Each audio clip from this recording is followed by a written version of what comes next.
ఈ అలేఖ్య చిట్టి పికల్స్ ముగ్గురు అక్క చెల్లెల్ని ఉరితీసేయాలండి. అది ఎందుకంటే నిన్న సోమవారం 7వ తారీఖున ఏదో తెలంగాణ బార్డర్లోని 6 సంవత్సరాల అమ్మాయిని రేప్ చేసేసి చంపేశాడు.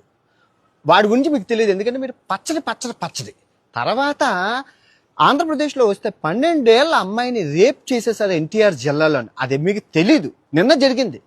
ఎందుకంటే మీరు పచ్చడి.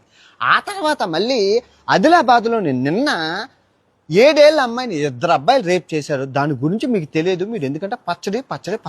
అది పక్కన పెడితే శ్రీరామనవమి రోజు గుడికి వెళ్ళిన ఒక అమ్మాయిని 7 మంది రేప్ చేసి గుళ్ళోనే నోట్లో వచ్చపోసి వీడియో తీసి పెడితే అది ఎవ్వరూ తెలియదు. వాళ్ళ ఫోటోలు ఉన్నా కూడా వాళ్ళు ఏం చేయలేదు, ఎందుకంటే పచ్చడి. అదే ఈ పచ్చడిని ఎంత సిగ్గు ఉండకపోతే అమ్మాయిలు మేము చచ్చిపోతున్నామని వీడియో చేసి పెట్టారు, ఈ రోజు పెట్టారు. మమ్మల్ని వదిలేయండి బాబో, రామప్రభు మమ్మల్ని వదిలేయండి. ఇప్పుడు తిట్టిన అమ్మాయి ఎవరైతే ఉందో అలేఖ్య అనే అమ్మాయి హాస్పిటల్ పాలైపోయి చావు బతుకుల్లో ఉంది.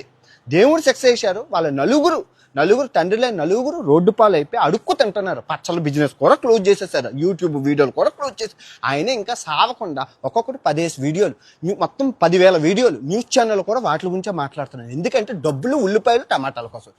గుద్దకు సిగ్గు ఉండాలి. పచ్చళ్ళు అమ్ముకున్నోళ్ళు, కూరలు అమ్ముకున్నోళ్ళు, పూసలు అమ్ముకున్నోళ్ళు చాలా ఇంపార్టెంట్ ప్రస్తుత సమాజంలో. ఎన్ని వదిలేసి